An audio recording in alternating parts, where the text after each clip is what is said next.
교재는 49페이지 두 번째 성경의 필요성.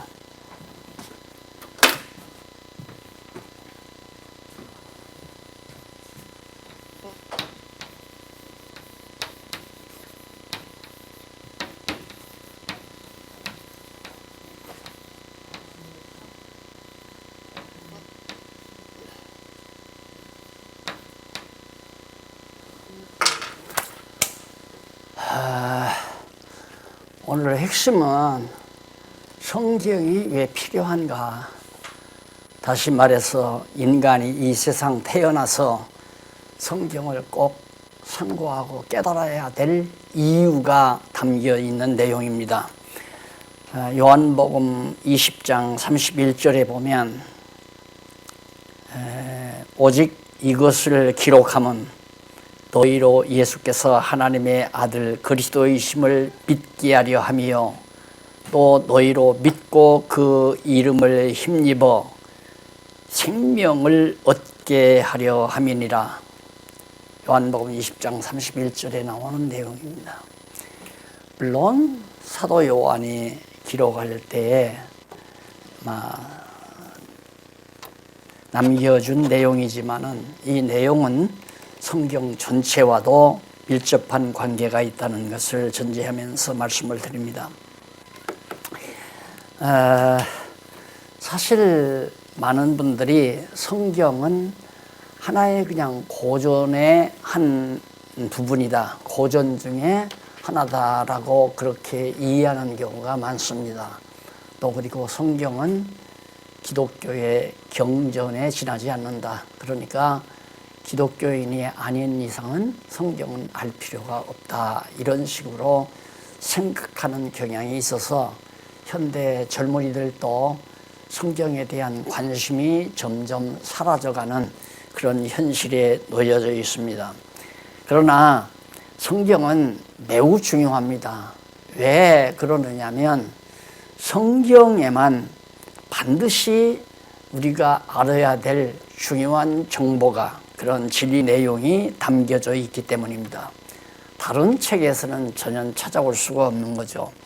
그래서 거기 내용에 보면 왜 두 번째 줄에 왜 누구나 성경의 필요성을 깨닫는 만큼 성경의 가치로움을 알게 되기 때문이다. 성경을 알게 되면 정말 성경이 굉장히 중요한 가치가 있는 책이로구나 하는 걸 알게 되죠. 그렇다면 건전한 기독교는 어째서 성경을 절대적으로 필요한 것이라고 생각하고 있는가? 왜 기독교는 성경을 절대적으로 알아야 한다고 생각하는가? 이에 대한 대답을 얻기 위해서 여러 가지 측면에서 그 필요성이 고찰될 수 있을 것입니다. 그러나 우선은 하나님의 입장에서 가장 중요한, 하나님의 입장에서 왜 성경이 필요한가? 그것을 우리가 고찰할 수 있는데요.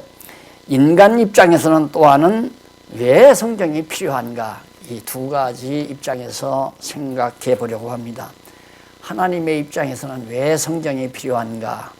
인간의 입장에서는 왜 성경이 필요한 것인가를 알아보기로 하면서 먼저 첫 번째 50페이지에 넘어가 보면 한쪽 가로 하나님을 아는 데 필요하다.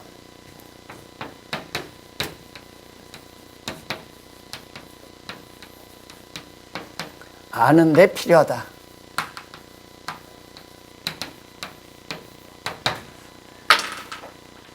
성경 말고는 하나님에 대해서 알 수 있는 정보가 아무데도 없습니다. 성경만이 오직 하나님을 정확하게 분명하게 알 수 있는 진리 내용이 담겨져 있기 때문에 그래서 이제 성경이 매우 필요하다. 하나님을 모르면 다 모르는 겁니다.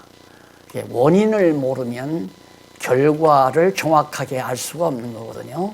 원인을 알아야지. 그러니까 지금 코로나 재앙 시대니까 실감나겠죠. 코로나 그 균이, 코로나19 이 재앙의 균이 무엇에서 원인이 돼서 그렇게 됐을까? 근본 원인을 찾아야 되는데 근본 원인이 아니라 직접적인 원인, 그냥 바로 이래서 이런 일이 일어났다. 마스크를 안 쓰니까 그냥 상대방의 병균이 옮아와서 코로나에 걸렸다. 이런 정도. 그러니까 마스크를 써야 한다. 이것은 근본 원인이 아니잖아요. 마찬가지로 세상만서도 근본 원인자가 있어요. 근본 원인. 그래서 철학이나 과학이나 모든 학문들이 근본을 찾으려고 노력하는 거거든요. 근본 원인. 왜 이 나무가 이렇게 자라나는가? 근본 원인을 찾고 인간은 어디서 와서 어디로 가는 것일까? 근본 출발점을 찾으려는 것이 모든 학문의 생각이지만은 찾을 수가 없는 거예요. 그러니까 진행 과정에서의 어떤 근원을 찾는 건 가능하죠. 물이 왜 생겼는가? 진행 과정에서 산소와 수소가 하나에 되니까 물이 됐다. 이것까지는 알지만 산소와 수소는 어떻게 해서 생겼는가? 그 근본 원인은 모르니까 결국 모든 학문은 정확한 대답도 없고 정확한 해설도 있을 수가 없다. 그런 얘기가 됩니다. 그래서 거기 보면 로마서 1장 20절로 23절 성경 나오죠. 창세로부터 그의 보이지 아니하는 것들, 창세로부터 천지 만물 창세로부터 하나님이 보이지 않는 것들, 곧 그의 영원하신 능력과 하나님의 능력과 하나님의 신성이 그 만드신 만물에 분명히 보여 알게 되나니, 그러므로 저희가 핑계치 못할지니라.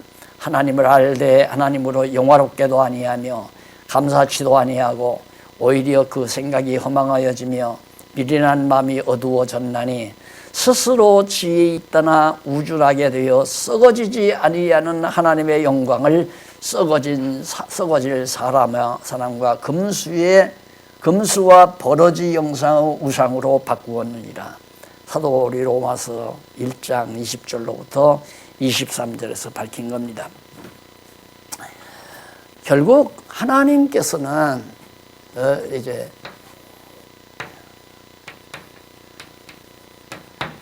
영원하신 하나님이 당신의 뜻을 밝혀가신다 이 말입니다. 이 뜻을 창조, 이제 마지막 심판할 거거든요. 심판. 이 세상 시간 세계의 역사 섭리를 통해서 하나님의 보이지 아니하는 신성, 능력, 이 두 가지를 계시한 거예요. 능력과 신성이 그 만드신 모든 만물을 통해서 다 드러내 보여줬다. 그런데 이걸 못 보는 거예요. 물리학자들도 하나님을 못 보고, 역사학자들도 하나님을 못 보고, 그 다음 철학자들도 하나님을 볼 수가 없어요. 왜? 안 보이는 분이니까. 신이시기 때문에, 보이지 않기 때문에. 과학도 보여야 되잖아요. 만원경이나 현미경으로 관찰이 돼야만이 연구 대상이거든요. 근데 하나님은 관찰 대상이 아니에요. 만원경으로도 못 보고 현미경으로도 못 보는 신이신 보이지 아니하는 하나님의 능력과 신성, 지금 이 피조 세계에 대한 하나님의 우주 만물이 지금 이렇게 엄청난 우주 공간에서 자전과 공전을 하면서 존재하지만은 그 능력은 안 보이잖아요. 어디서 저런 능력이 생겼는가? 도대체 지구가 왜 공중에서 빙글빙글 돌고 있을까? 또 태양을 중심으로 어떻게 지구는 돈을 돌고 있을까? 이런 등등의 근원적인 문제는 하나도 해결이 안 되는 거예요. 그래서 물리학에서도 힘이라고 하는 것, 그게 능력이죠. 능력은 보이지 않지만 무슨 힘이 있단 말입니다. 잡아당기는 힘도 있고 밀어내는 힘도 있고 이런 힘들이 있는데 그 힘의 근원을 모르는 거예요. 그런데 여기 성경에는 보니까 모든 능력의 근원이 하나님이에요. 이렇게 우주 만물을 다 운행하고 공전과 자전을 시키는 이 모든 능력, 산천초목이 자라고 태양이 뜨고 지고 지구가 돌고 바닷물이 흐르고 등등의 이런 모든 일들이 다 하나님의 보이지 아니하는 신성과 능력, 그 능력과 신성을 그 만물을 통해서 다 보여준 거죠. 그러니까 보이지 아니하는 하나님을 이렇게 피조세계를 통해서 보여줬지만은 그 능력도 안 보이니까 볼 수가 없잖아요. 그래서 하나님께서는 바울이 그렇게 얘기했어요.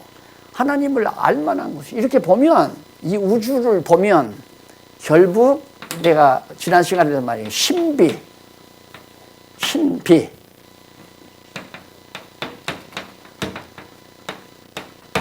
신비라고 나오잖아요. 신비.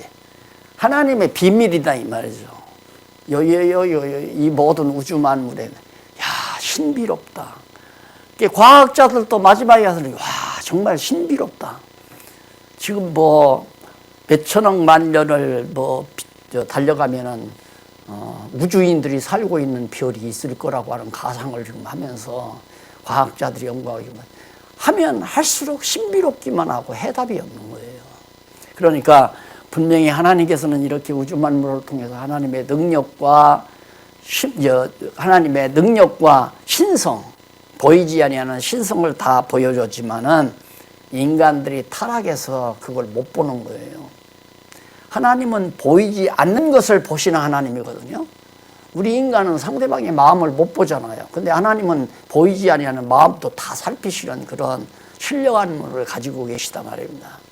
그러니까 인간의 눈이 타락했기 때문에 볼 수 있는 하나님의 능력과 신성을 못 보고 결국은 타락된 세상에 인간이 쫓겨났기 때문에 인간이 나는 하나님 못 봐가지고 하나님을 경외하지 않고 감사치 않았습니다. 이게 핑계 못 된다 이거죠.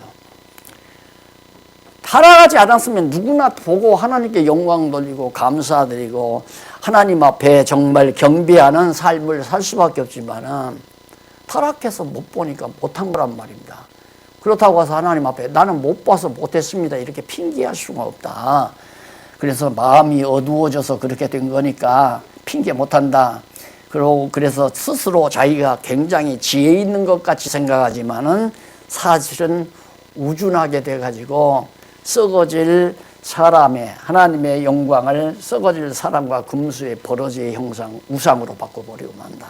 결국은 하나님의 놀라운 영광이 가득 채워져 있는데 그 영광을 짐승 우상으로 바꾸어서 경배한다. 이것이 바로 바울이 말한 내용이거든요. 그래서 결국 심오한 과학자 중에는 내가 늘 말하지만 거기 첫 번째 분단 뒷부분에 보면 한문으로 불가지론 나오죠. 이게 결국은 신은 존재하는지 안 하는지 알 수가 없다. 불가지론입니다. 모르겠다 이 말이에요. 알 수가 없다. 왜? 안 보이니까. 모르는 건 당연하죠. 그런데 하나님께서 이렇게 모르게만 하는 게 아니라 하나님께서는 인간에게 특별한 계시를 허락해 준 거예요. 그것이 바로 특별 계시라고 하는 겁니다. 그래서 일반 계시, 이것은 일반 계시라고 하고요. 그 다음 예수 그리스도를 이 땅에 보내서 하나님의 존재와 능력을 드러내신 이 사건을 기록으로 남겨준 것이 바로 특별 계시라는 거예요. 그래서 계시에는 일반 계시와 특별 계시 이 둘로 나누거든요. 그러니까 계시. 일반 계시는 이게 다 누구나에게나 아침에 태양이 뜨고 저녁 때는 지고 바람이 불고 비가 내리고 열매가 맺고 낙엽이 지고 이런 밤에는 별들이 반짝이고 이런 모든 사건들은 일반 계시라는 거예요. 뭐에 대한? 하나님의 능력과 신성에 대한 일반적인 계시다. 누구나가 다 볼 수 있는 거니까 그건. 그걸 보고 야 진짜 하나님 살아계시다 이렇게 믿으면 얼마나 좋겠어요. 그런데 타락한 인간들이 하나님은 눈에 안 보이니까 없다고 일단 생각하고 또 알 수도 없다고 하는 것이 학자들의 최종적 결론이란 말입니다. 그래서 하나님께서는 이런 일반 계시를 인간에게 주었지만은 타락함으로 어두워져서 못 보게 됐다 하는 것이 바로 지금 51페이지까지에서 밝혀주고 있는 내용입니다. 그래서 넘어가 보면 특별 계시라고 하는 것은 그리스도 사건이라고 그랬죠. 예수 그리스도. 그래서 여기 이제 영원하신 하나님이 여호와 하나님 안에 여호와 하나님인데, 여호와께서 구원자로 이 세상에 오신 분이 예수예요. 그래서 예수란 말은 여호와는 구원이시다 그런 뜻이거든요. 여호와는 구원이시다. 그러니까 여호와께서 타락한 인간을 구원하러 오신 자가 예수다 그런 뜻이에요. 그러니까 예수가 이 땅에 인간의 몸을 입고 오신 것은 특별 계시 사건이란 말이에요. 특별 계시 사건. 그래서 과거에는 예수님 오시기 전에는 예수님 보내실 걸, 메시아 보낼 걸, 구원자를 보낼 걸 언약하시고, 그 다음 신약에는 구원자가 이루어졌다는 성취 사건이 기록돼요. 언약하시고 언약대로 이루어 주었다 그 말이에요. 그러니까 영원하신 여호와 하나님이 당신을 타락한 인간에게 보여주기 위해서 인간의 몸을 입고 이 세상에 오신 거죠. 그분을 예수라고 그러잖아요. 그런데 그 예수라는 이름이 여호와는 구원자이시다, 구원이시다. 그래서 예수가, 여호와가 인간의 몸을 입고 오신 분이 예수란 말이에요. 그러니까 계시했잖아요. 언약한다. 내가 보낸다 언약한 게 구약이고요. 언약대로 오신 분이 예수님이고, 이렇게 오셨다라고 증거하는 것이 신약 성경이란 말입니다. 그러니까 정말 여호와 하나님이 살아 계시구나. 여호와 하나님의 능력과 신성을 알게 되잖아요. 계시를 통해서. 그러니까 일반 계시로는 통해서 알 수가 없지만은 특별 계시를 통해서는 하나님의 존재와 능력과 신성을 알 수 있는 유일한 정보가 신구약 성경에 담겨져 있단 말입니다. 그러니까 성경을 모르면 당연히 하나님은 없다고 생각하고 사는 거죠. 그러니 얼마나 허접한 인간이겠어요. 이 세상에 대한 근본도 알지도 못하고, 자기도 왜 사는지도 알지도 못하고, 어떻게 살아야 되는지도 모르고요. 그래서 결국은 허탈한 허망한 인생을 살 수밖에 없는 거예요. 그래서 첫 번째가 하나님을 아는데 반드시 성경이 필요하다. 성경 모르고는 하나님의 존재를 확증을 못하니까, 이게 성경 아니에요. 성경.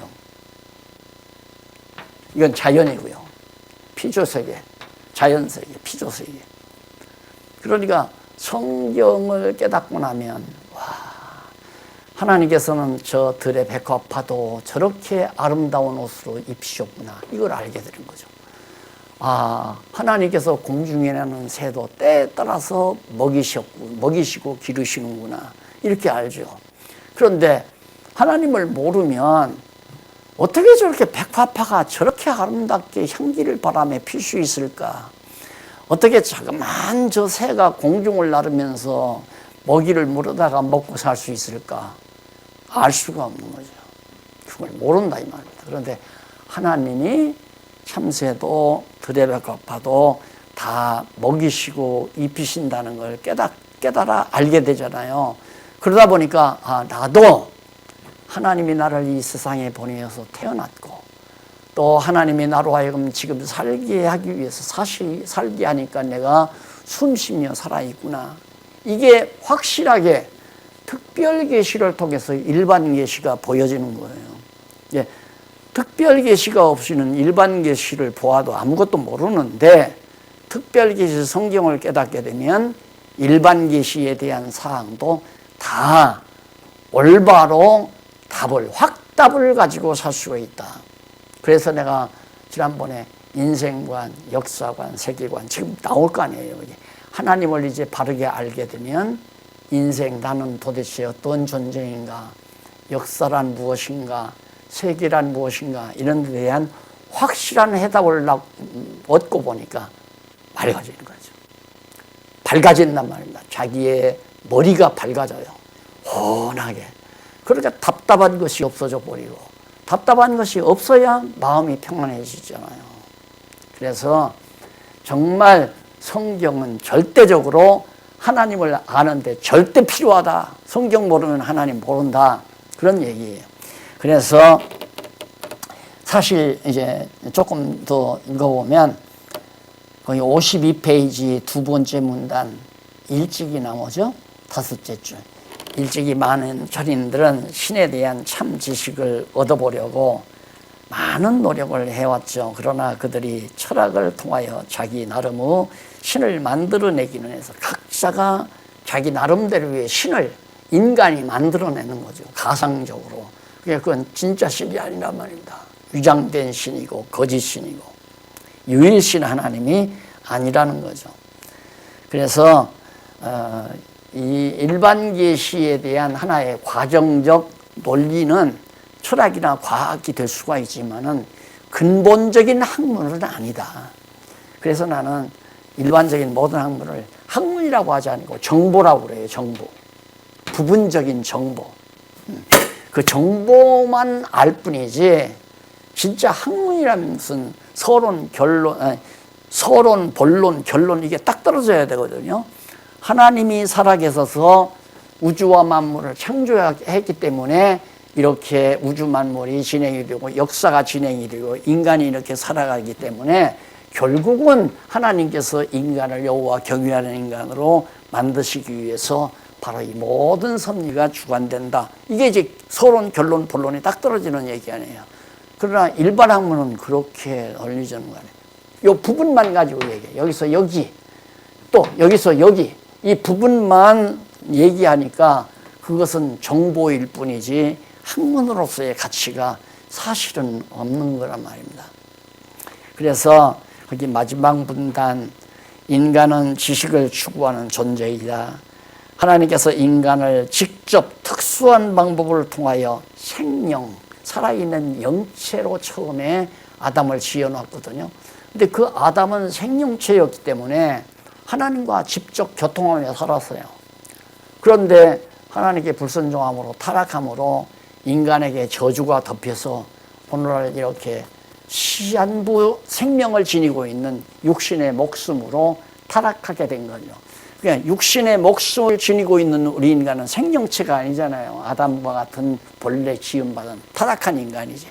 그래서 이 타락한 인간들은 이 땅 위에서 하나님을 알고 다시 하나님께 순종하며 경외하며 살아야 되는데 성경이 아니고는 도저히 하나님을 알지 못하니까 경외하지도 않고 경배하지도 않고 찬양하지도 않고. 그래서 최종 정리를 한 것 이쪽 도표가 나오죠. 도표 보면 하나님 지식, 신지식이죠. 신지식. 하나님 지식이 바로 일반 계시와 특별 계시로 그렇게 계시가 되는데 이것은 신학이라고 말해요. 이거 바뀌었네요. 이거 신학이라고 말하고요.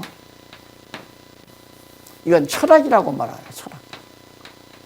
철학은 다 일반 계시에 속한 것들을 유추해서 설명하는 것이 철학이고 신학은 성경 말씀에 기초해서 하나님에 대한 진리를 말하는 것이 신학이란 말입니다. 그래서 이것은 알 수 있어요. 지식. 하나님을 알아요. 이건 무식해요. 하나님을 몰라요. 결국 결과는 뭐냐? 여기는 신앙. 하나님을 믿어요. 이건 불신이고. 당연하잖아요.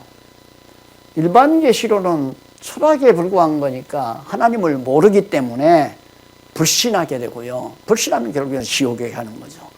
성경을 통해서는 하나님을 아는 신학을 통하여 지식, 하나님에 대한 지식이 있기 때문에 결국 하나님을 경외하고 믿고 신앙한단 말입니다. 이런 엄청난 결과가 달라지는 것을 알 수가 있습니다. 그 다음 두 번째로는요.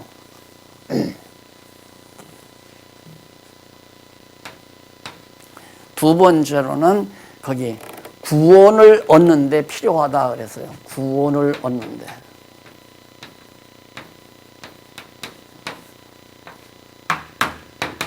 필요하다. 당연하지. 이게 지금 저주받은 세상 아니에요. 저주받은 세상. 그게 누구나 다 이 저주받은 세상에 죄인으로 태어나요. 어머니 뱃속에서부터 죄 중에 잉태돼서 죄 중에 출생해서 죄악 중에서 그냥 살아간단 말입니다. 그런 인간에게 하나님께서 성경을 주셨는데 왜? 첫째는 하나님을 알게 하려고 주었고, 두 번째는 하나님을 알고 이 어두운 죄된 세상에서 구원 얻게 하려고, 그래서 예수 그리스도를 이 땅에 보내신 거거든요. 아까 얘기했죠. 예수란 말이 여호와는 세상을 구원하시는 메시아다, 구원자다, 이런 뜻이에요. 예수라고 하는 그 말이. 그러니까 여호와 하나님이 직접 인간들이 볼 수 있는 인간의 몸을 입고 이 세상에 오셨는데도 예수가 하나님의 계시인데도 모르고 있다 이 말이에요. 그러니까 성경을 통해서 구원을 얻을 수 있는데 필요하기 때문에 성경으로 그리스도 사건, 예수 그리스도 사건을 기록해 놓은 것이 성경이라고 그랬잖아요. 그러니까 구약은 그리스도를 보내겠다는 언약의 말씀이고, 신약은 그 언약대로 예수를 그리스도로 보냈다고 하는 확증된 말씀이란 말입니다. 그러면 하나님이 안 계시면 어떻게 그리스도 전, 그리스도 이후의 역사를 통해서 그대로 다 이루어지느냐 이 말이에요. 결국 이 인류 역사를 간단하게 간추려 보면 결국 그거예요. 예수 그리스도를 언약하신 역사, 그 다음 예수 그리스도를 확증하는 역사, 그리스도가 오셨다고 확증하는 역사, 그러니까 언약하신 역사, 성취하신 역사, 이게 바로 인류 역사의 그냥 아주 간단명료한 결론이에요. 그러니까 하나님께서는 이 인류 역사를 통해서 그리스도 사건을 드러내심으로 하나님의 살아계심과 그 능력과 신성을 드러내고, 그를 통해서 알고 경외함으로 구원을 얻게 만드시는 능력을 성경이 가지고 있단 말입니다. 그래서 거기 보면 요한복음 5장 39절 나오죠. 너희가 성경에서 영생을 얻는 줄 생각하고 성경을 상고하거니와 이 성경이 내게 대하여, 예수님에 대하여 증거한 것이다. 구약도, 이거 구약 아니에요? 구약. 이건 신약이고, 구약도 예수님에 관하여 어떤 관하여 예수를, 여호와는 구원이신 예수를 보내겠다고 하는 언약의 내용이고, 그 다음 신약은 예수가 구원하신 자로서 이 세상의 언약대로 오신 것에 대한 확증 내용이고요. 자, 그러면 이걸 알고 어떻게 하나님이 살아계신 걸 정말 부정할 수 있어요? 부정할 수가 없잖아요. 하나님이 살아계시지 않다면 이런 역사가 진행될 수가 없잖아요. 그래서 성경을 보면 요 앞부분은 이게 1500년 모세 시대예요. 요 앞부분은 지나간 것을 감동해서 기록하게 하고, 뒷부분은 그때그때 기자들에게 감동시켜서 기록하게 하고, 이것은 또 여기는 앞부분은 이미 이루어진 것에 대해서 기록하게 하고, 뒷부분은 이루어질 것에 대해서 기록하고, 이렇게 해서 언약과 성취, 언약과 성취. 다음 시간에 아마 이 부분에 대해서 저 도표를 통해 가지고 자세히 설명해 드릴 거예요. 신묘막측합니다. 하나님의 역사 섭리가 누가 보아도 야, 정말 신묘막측하다. 하나님이 살아계시지 않고는 역사가 이렇게 깔끔하게 깨끗하게 정리될 수가 없죠. 하나님이 살아계시기 때문에 영원하신 하나님이 당신의 능력과 신성을 그대로 드러내셨기 때문에 우리는 성경을 통해서 하나님을 알고 구원을 얻는 데 이르게 되는 거죠. 그래서 거기 첫 문단에 보면 기독교는 죄와 허물로 죽은 인간이 하나님께서 주시는 구원을 소망하는 종교입니다. 예, 기독교란 뭐냐? 죄와 허물로 죽어버린 우리 인간이 하나님께 주시는 구원을 소망 삼고 살아가는 종교가 기독교다. 그런데 하나님께서 인간을 구원하시는 유일한 방법은 인간에게 하나님 자신을 계시하셔서 하나님의 능력과 사랑을 깨닫고 믿어 구원에 이르게 하는 길뿐이에요. 오직 한 길이에요. 구원 얻는 길이라 오직 하나의 길. 그런데 요즘 이제 종교다원주의에서는 이렇게 얘기하죠. 이게 선이다 이거예요. 모든 종교는 선을 추구한다. 그런데 우리가 한라산에 올라가는 등반길도 많잖아요. 여러 가지 한 서너 어떻게 되잖아요. 이리로도 갈 수 있고 이리로도 갈 수 있고 이 길로도 갈 수 있고 이렇게 길이 여러 개니까 불교를 통해서도 이 정상에 가고 기독교를 통해서도 가고 유교를 통해서도 가고 마음에서 통해서도 간다. 이게 종교다원주의예요. 요즘 젊은이들은 다 그렇게 생각해요. 거의 다가. 왜? 대학에서 그렇게 배웠기 때문에. 안 그래요. 절대 그러질 않아요. 하나의 유일한 길이에요. 성경을 통해서만 여호와 하나님이 살아계심과 그의 능력과 신성을 깨닫고 그를 경외하며 섬기며 살기 때문에 그걸 통하여 타락한 영혼들을 구원해 주시는 유일한 길 하나뿐이다. 그러니까 이 종교다원주의란 인간들이 학문적으로 철학적으로 만들어내는 하나의 가상적인 이론에 불과하지 실제적이고 진정한 참종 진리가 아니라는 것. 그래서 마지막 문단에 보면 하나님께서는 특별 계시인 성경이 글로 이루어지기 전에도 인류 가운데 구원한 자들이 많이 있죠. 그러니까 아까 내가 말씀드린 거예요. 모세가 여기서 이제 기록했지만 모세 이전에도 아브라함도 있고 야곱도 있고 이삭도 있고 아브라함도 있고 또 노아도 있고 많이 있잖아요. 있는데 이 당시에는 성경이 없었죠. 성경은 없지만은 하나님이 직접 그들에게 정말 역사하셔서 그들이 여호와를 경외하고 살게 하시고 그러니까 모세도 보면 시내산에 이렇게 가는데 막 구름이 임하면서 천둥 소리 같은 속에서 하나님의 음성이 들지 형상은 볼 수가 없고요. 그래서 그 음성을 듣고 계시를 모세가 받는 거죠. 아브라함도 물론 그랬고 노아도 물론 그랬고 노아야 내가 이 세상 다 물로 변하겠다. 그러니 너는 방주를 지어라. 하나님이 직접 노아에게 말씀하시잖아요. 말씀만 들은 거죠. 형상은 없으니까. 노아가 실제로 방주를 지었는데 정말 물이 홍수가 내려가지고 온 세상이 다 멸망해버리고 노아의 8 식구만 살잖아요. 그렇게 하나님께서 택한 백성들을 구원하셨는데 모세 때에는 지나온 일을 기록하게 하고 앞으로 되어질 일을 영감으로 다 기록하게. 모세뿐만 아니라 기타 다윗이나 솔로몬이나 등등 선지자들을 통하여 그때그때 기록하게 한 거란 말입니다. 그래서 구약도 과거의 일, 앞으로 되어질 일 이걸 다 기록하게 했고 그게 뭐냐면 예수님 올 거란 말입니다. 예수님 올 거. 그걸 언약한 건데 그 언약대로 예수님이 오신 걸 기록했고 앞으로 또 진행될 것 또 예수님의 예언한 대로 언약하신 대로 이루어질 것들을 성경에 다 신약 성경에 기록했잖아요. 그래서 언약대로 성취된 성경 기록을 통하여 신구약 성경 기록을 통하여 여호와 하나님을 알고 구원에 이르는 데 있어서 성경은 없어서는 안 될 절대 필요한 진리라고 하는 사실을 지금 이 부분에서 설명하고 있는 거예요. 자, 54페이지 중간 부분 한번 보실게요. 문단 바꾼데. 하나님의 특별 계시는 하나님께서 인간이 되셔서 세상에 오셨다가 십자가에 죽으시고 3일 만에 부활하신 후 승천하신 복음의 사건으로 절정을 이루시고 성령을 보내어 사도들을 통하여 완성시키셨다.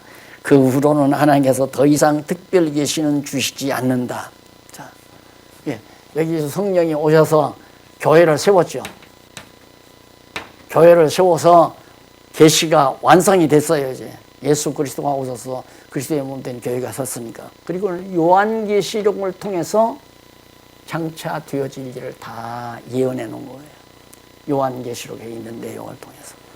그러니까 이미 이제는 이때 최종 심판 때까지 성경에 기록되어 있기 때문에 더 이상 성경은 기록되고 되지 않아요. 더 기록할 이유도 없고 다 있어요. 그래서 따라서 성경은 창조로부터 이 세상 끝날까지의 모든 사건이 다 이미 성경에 기록되어 있다.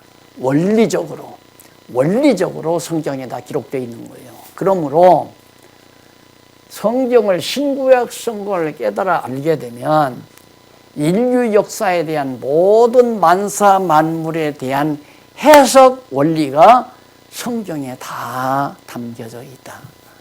그러므로 성경을 깨닫게 되면 모든 만사 만물에 대한 이치를 우리는 터득하고 여호와 하나님을 경외하고 살 수 있다. 마치 무엇과 같으냐면 구구단만 잘 외우면 나누는 것, 곱하는 것을 어떤 문제고 1000가지 문제, 10,000가지 문제를 다 풀어갈 수 있잖아요. 곱셈, 구구단만 외워버리면. 그러니까 성경은 구구단과 같은 원리고 성경 말고 일반 계시는 이 자연 모든 계시는 구구단을 통해서 어떤 나눌셈이나 곱셈을 다 해석할 수 있듯이 세상에 이루어지는 만사 만물에 대한 해석을 다 할 수 있는 기본적 원리가 성경에 담겨져 있다. 그런 뜻이에요. 그래서 마지막 문단 밑에서 세 번째 줄을 보면 성경에 기록된 하나님의 계시의 말씀은 살았다. 살았고 운동력이 있으며 구원에 이르는 지혜가 있게 한다. 그리고 성경은 하나님의 사람으로 온전케 하는 능력을 가지고 있다. 그것은 성경에 기록된 내용이 전능하신 하나님의 말씀이기 때문이다. 우리가 이 성경을 볼 때 까만 건 글자고 하얀 건 종이다 이렇게 저것은 기억에다가 했으니까 가짜다 이런 식으로 보면 안 되죠. 그러니까 우리는 성경의 글자를 통해서 전해진 언어의 의미, 그 깊은 의미를 파악하는 겁니다. 그러니까 하나님의 말씀이란 하나님이 태초에 천지를 창조하시니라 하나님이 그렇게 말씀한 게 아니잖아요. 태초에 하나님이 천지를 창조하시니라 창세기 1장에 나오는데 하나님이 그렇게 말씀한 게 아니죠. 그런데 사람들은 하나님이 태초에 하나님이 천지를 창조하시니라 이 말 그대로 그 언어대로 하나님이 말씀했다고 생각하는 자들이 들어있단 말입니다. 그건 아니고 태초에 천지를 창조하신 그 행위 자체가 하나님 말씀이에요. 그러니까 그 말씀 글자에 담겨있는 언어 속에는 하나님의 능력이 나타나죠. 내가 천지를 창조한 자다. 창조주라고 하는 의미를 그 말씀 안에 그게 하나님 말씀이에요. 내가 창조주다 이 말이 담겨있단 말입니다. 1절에 태초에 하나님이 천지를 창조하시니라 이 말이 하나님 말씀이 아니라 내가 창조주다 이 말이고 내가 이렇게 전능자다. 나는 유일한 유일신이다. 내가 모든 만물의 기초다. 이런 의미가 바로 1장 1절 내용 속에 하나님의 말씀으로 담겨져 있다. 그래서 그 말씀은 어떻게 살아있는 거예요. 죽은 것이 아니라 살아있단 말입니다. 그러니까 예를 들면 법을 만들어서요. 남의 물건을 훔친 자는 3년 징역이다 하는 법을 만들었어요. 그 법은 그냥 살아있어요. 왜? 만약에 남의 물건을 훔친 자는 바로 재판을 받고 3년 동안 징역 갈 수 있으니까 이게 법은 살아있다 그러잖아요. 법은 살아있다. 이게 말씀이 살아서 글자들이 꾸물꾸물 이렇게 돌아다닌다는 말이 아니잖아요. 그 말씀이 효력을 가지고 있다. 능력이 있는 거다. 그 말씀처럼 성경은 절대 죽은 사문서가 아니에요. 죽은 얘기가 아니란 말입니다. 그 말씀이 살아서 실제로 운동력을 가지고 있어가지고 우리로 하여금 구원에 이르게 한다. 구원을 얻게 만드는 하나님의 말씀이. 그래서 성경을 깨달으면 구원받는 건 그냥 어려운 거 하나도 없어요. 내가 구원 얻으려고 노력하는 게 아니라 그냥 하나님의 말씀이 나를 구원시키니까 그 말씀이 살아 운동해가지고 나를 구원에 이르게 하기 때문에 내 노력으로 구원 얻는 것이 아니란 말입니다. 그래서 성경은 반드시 깨달아야 된다. 그러니까 하나님께서 우리를 구원하시는 방법이 뭐냐면 여기서 성령을 보내시잖아요. 예수님 성천하고 성령을 보내시는데 성령을 왜 보내셨는가? 제자들을 예수님이 3년 동안 데리고 있어도 하나도 무슨 뜻인지 몰라요. 깨닫지를 못해요. 그러니까 예수님 뭐 십자가 지려고 붙들려 가니까 다 도망가 버리고 말잖아요. 못 깨달으니까. 그런데 예수님 부활 승천하신 다음에 성령이 임하니까 그때야 깨닫는 거예요. 성령이 오시는 것은 성경을 깨닫게 하기 위해서 오신 거예요. 예, 신약 성경을 기록하게 해서 기록한 성령이 또 신약 성경을 깨닫게 만들어요. 성경을 깨달으면 벌써 구원 얻은 자란 말입니다. 구원 얻은 자. 그러니까 지금 이 강의를 듣는 우리 젊은 세대들도 내가 지금 성경을 깨닫게 하는 게 아니라 나는 말씀만 전하는 거예요. 성경이 이런 거다 라고 전해주는데 지금 이 말씀 듣고 깨달아지면 구원 얻은 자예요. 뭐 교회 나와서 뭐 11조 내고 뭐 봉사를 하고 해야 구원 얻는 게 아니라 구원 얻었기 때문에 하나님의 영광을 위해서 함께 힘을 모아서 전도도 하고 선교도 하고 봉사도 하고 하나님의 선하신 뜻을 위해서 수고하고 그러는 거지 그렇게 해야 구원 얻는 게 아니란 말입니다. 그런데 대부분의 교회들이 교회 안 나오면 지옥 간다고 그러잖아요. 교회 안 나오면 안식일 보면 지옥 간다 이러는데 그거 다 엄포예요. 거짓말이에요. 이게 코로나 때문에 지금 교회 못 나와서 지금 마음 졸이는 분들이 많을 거예요. 그런 분들은 막 억지로라도 나와서 좀 이렇게 앉았다 가야 마음이 편안하거든요. 그럴 필요 없어요. 안 나와도 문제는 성경을 깨닫는 게 매우 중요하단 말입니다. 깨닫다가 보면 믿는 것하고 아는 것이 같아지지 않아요. 여러분과 나이가 하나님을 믿는 것과 아는 것이 같아지니까 만나고 싶어요. 차도 한 잔 사주고 싶어요. 또 아름다운 얘기를 나누고 싶어요. 또 선한 일이 있으면 같이 하고 싶어요. 구원 얻었기 때문에 그래서 우리가 이제 교회 조직도 이루어지는 거고 그렇다 보니까 전도회도 만들어지고 선교회도 만들어지고 봉사회도 만들어지고 뭐 신문사도 만들어지고 방송사도 만들어지고 각종 정말 전도기관들이 만들어지다 보니까 교회 조직이 이루어지잖아요. 교회가 딱 조직된단 말입니다. 누가 명령하지 않아도 다 조직이 돼요. 그렇게 해서 구원받은 자들이 모여서 이렇게 선한 일을 도모하고 일해가는 것을 교회라고 말하는 거예요. 머리 대신 주님의 지도하에서 교회가 이루어져 가는 거거든요. 그러니까 성경을 깨닫고 구원 얻는 것이 매우 중요하죠. 그러니까 지금 제가 가리키고 있는 말씀이 자꾸 깨달아지면 구원 얻은 거예요. 왜냐하면 귀 있는 자는 들으라고 했거든요. 예수님도. 그게 똑같은 하나님의 말씀이지만 귀가 없는 사람은 못 들어요. 그러면 귀는 다 누구나 달려 있잖아요. 근데 이 귀는 육신, 타락된 인간의 귀예요. 이 귀는 태초에 하나님이 천지를 창조하시니까 그 말은 들을 수 있어요. 그러나 그 말을 통해서 하나님이 창조주시구나. 하나님은 모든 만물의 근원이구나. 하나님은 전능자구나. 그걸 깨닫는 건 귀가 있어야 듣는 거란 말입니다. 귀가. 그러니까 그렇게 깨달아지면 벌써 거듭나고 중생한 자이기 때문에 그 신령한 말을 깨달을 수 있는 귀가 열리는 거죠. 그래서 구원을 얻는데 성경은 절대 필요하다. 그래서 성경을 모르면 구원에 이를 수가 없다는 얘기죠. 그래서 이쪽 이제 보시면은 55페이지 마지막 분단 밑에서부터 6째 줄 나오죠. 기독교는 철저히 참 지식의 종교 또는 지혜의 종교다. 기독교는 지식과 지혜의 종교예요. 지혜란 하나님께로부터 직접 지혜를 줘서 깨닫는 게 지혜고, 지식은 하나님의 말씀을 전할 때 깨달아지는 것이 지식이에요. 말씀을 배우고 나서 깨닫는 게 바로 그게 지식이에요. 그러나 지혜는 하나님이 감동하심으로 깨닫게 하시는 것이 지혜고요. 그래서 기독교는 지식과 지혜의 종교다. 이걸 꼭 명심하시기 바랍니다. 다른 모든 종교, 지식을 무시하고 지혜를 무시하는 것은 감성에 따르는 거예요.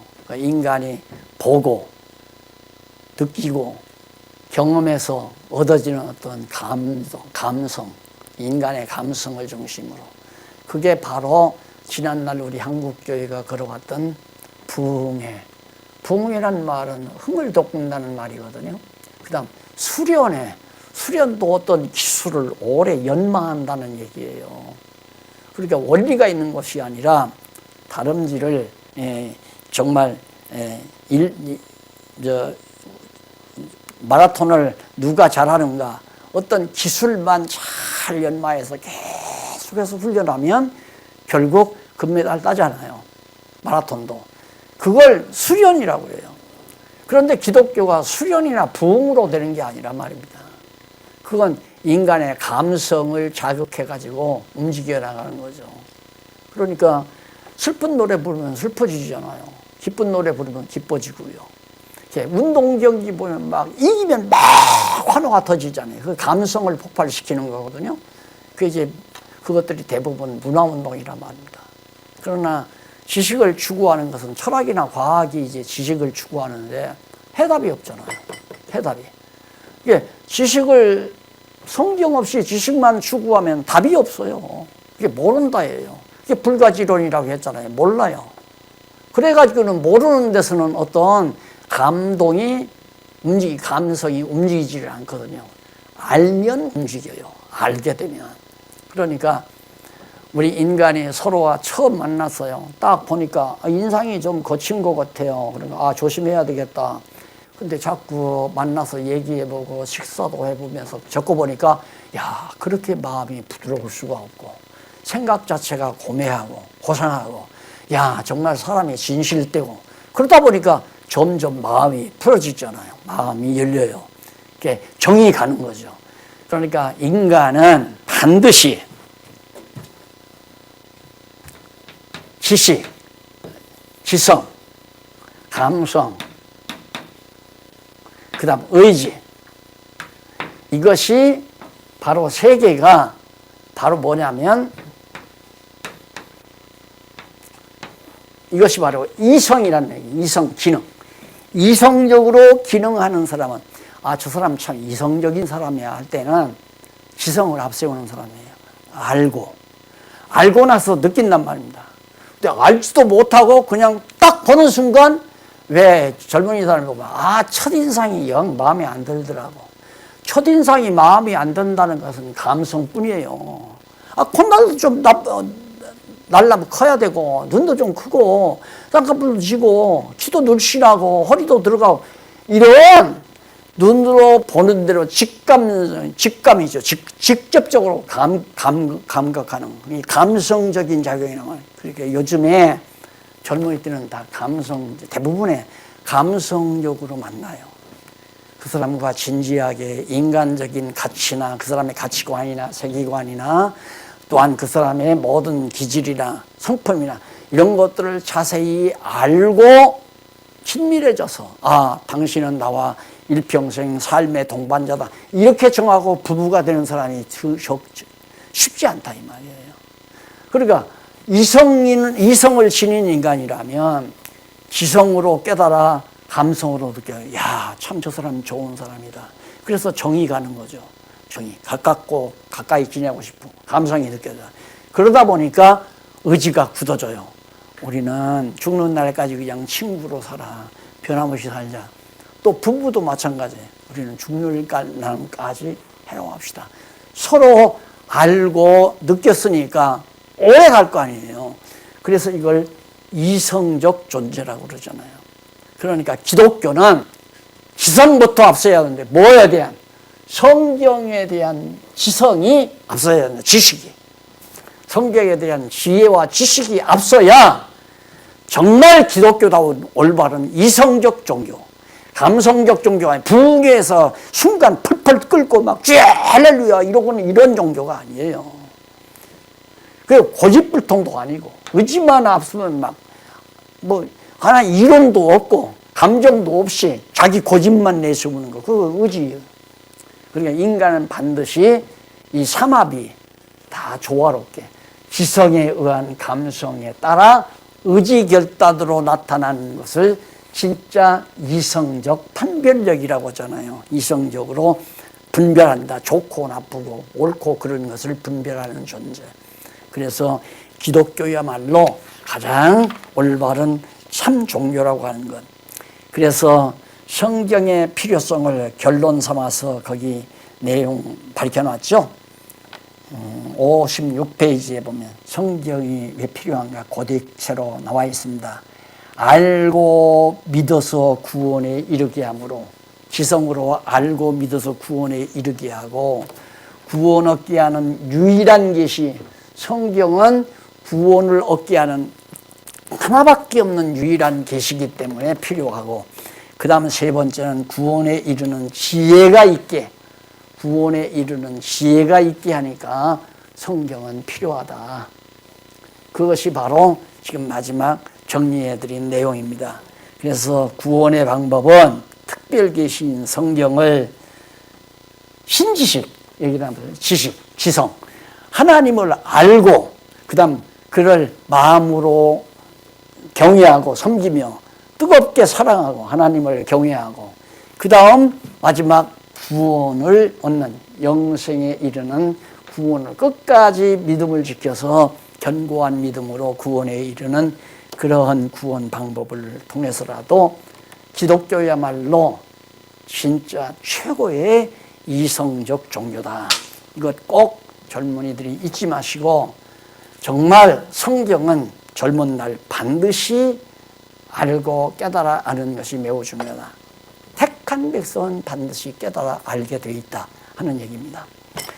다음 시간에는 성경의 내용에 대해서 간략하게 정리를 해드리겠습니다. 오늘 강의를 들었으면 다음 시간 강의가 훨씬 순조로울 것입니다. 다음 만나기로 하고 같이 기도하십시다. 자비하신 아버지 하나님, 다음 세대를 살아간 우리 젊은이들에게 하나님의 말씀을 전했습니다. 성경이 왜 필요한가를 이렇게 밝혀주었사오니 택한 백성들의 마음속에 지각을 주소서 깊이 깨닫게 하시고 오직 성경만은 반드시 알 수 있도록 성령께서 역사해 주시옵소서. 예수님 이름으로 기도드립니다. 아멘.